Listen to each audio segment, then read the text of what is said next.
This video is about the tourism planning and policy of one of the most hidden and mystery country in the world, Bhutan. Bhutan is a real-life Shangri-La. It's like nowhere else on the earth, full of magical monasteries, Buddhist art, and mythical mountains. Where is Bhutan? Bhutan is a tiny and remote kingdom nestling in the Himalayas between its powerful neighbors, India and China. Unlike his chaotic neighbor, life in Bhutan is quiet and charming. Bhutan is almost completely cut off for centuries. It has tried to let in some aspect from the outside world while fiercely guarding its ancient traditions. Not like the other elves, Bhutan only started opening up to outsiders in the 1970s, and it still closely guards its heritage and ecology by restricting tourism. What is Bhutan famous with? Other than its tourism attraction, Bhutan is famous with its outstanding sustainable tourism policy. The tourism industry in Bhutan is founded on the principle of sustainability, meaning that tourism must be environmentally and ecologically friendly, socially and culturally acceptable, and economically viable.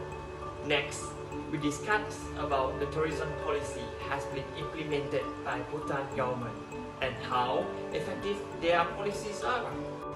First, Bhutan pursues a policy of high-value, low-volume tourism. Tourism will contribute towards socio-economic development, while ensuring the negative impact associated with tourism are avoided. The policy states that each tourist who visits Bhutan is required to charge by a fee called SDF, Sustainable Development Fee. A foreign visitor must pay a minimum of $250 per day to Bhutan government during peak season and a lower charge during off-season. This fee is a tourism levy to compensate to the negative environment impact associated to the tourism, which means other than paying SDF, a tourist needs to pay extra for accommodation, transport, food, and hire an official guide on his Bhutan vacation. This policy perfectly solved the mass tourism problem in Bhutan. Only certain determined tourists with passion in Bhutan culture would like to visit this country. Yup, not everyone would like to pay such a high fee for their trip. This policy had made Bhutan a higher value tourism with a low volume tourism. Secondly, the government of Bhutan did a complete and detailed research on their tourism site before launching to others. Before opening a new area for tourism, they take a consideration of impact on ecology values, significance, and sentiments of the local communities and site.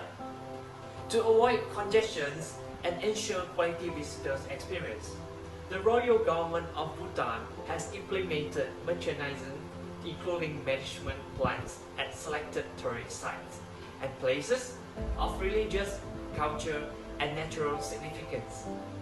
Government of Bhutan collaboration with relevant stakeholders in assess exhaustive carrying capacity of selected sites and places to mitigate potential negative impact. Therefore, we will be able to see that Bhutan is not crowded like the other tourism destinations because of its policy.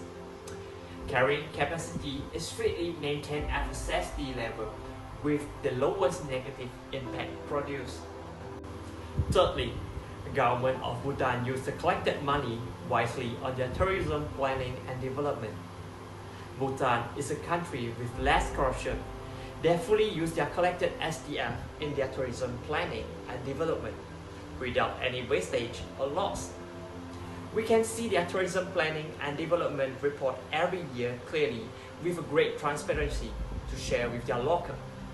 It was a great policy that every country around the world should learn because transparency increase the loyalty of the locals towards the government. 4. Bhutan has a policy where the foreign tourists need to accompany by at least one local tour guide whenever they step into Bhutan.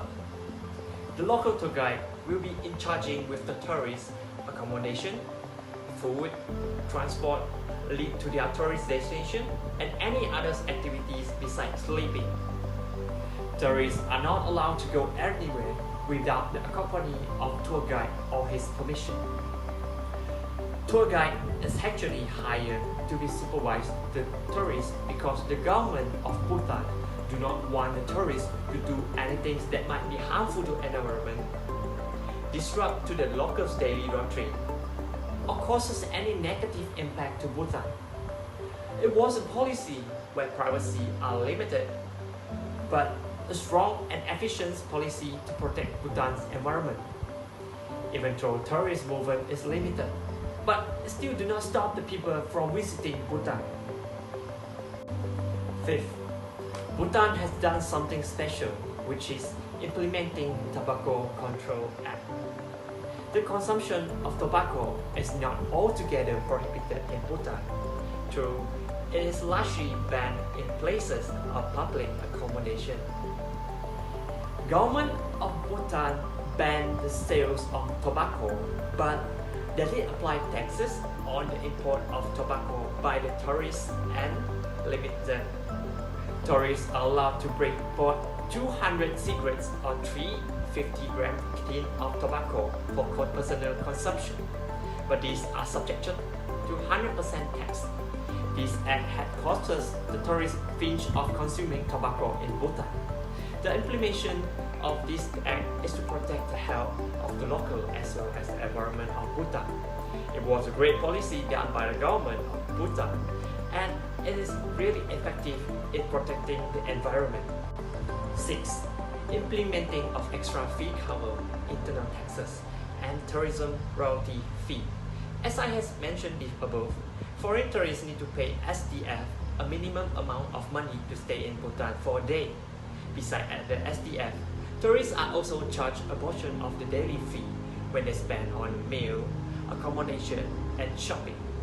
These extra fees are called Tourism Royalty Fee, TRF, which contribute to free education and free healthcare, plus helping towards the building and renewal of infrastructures.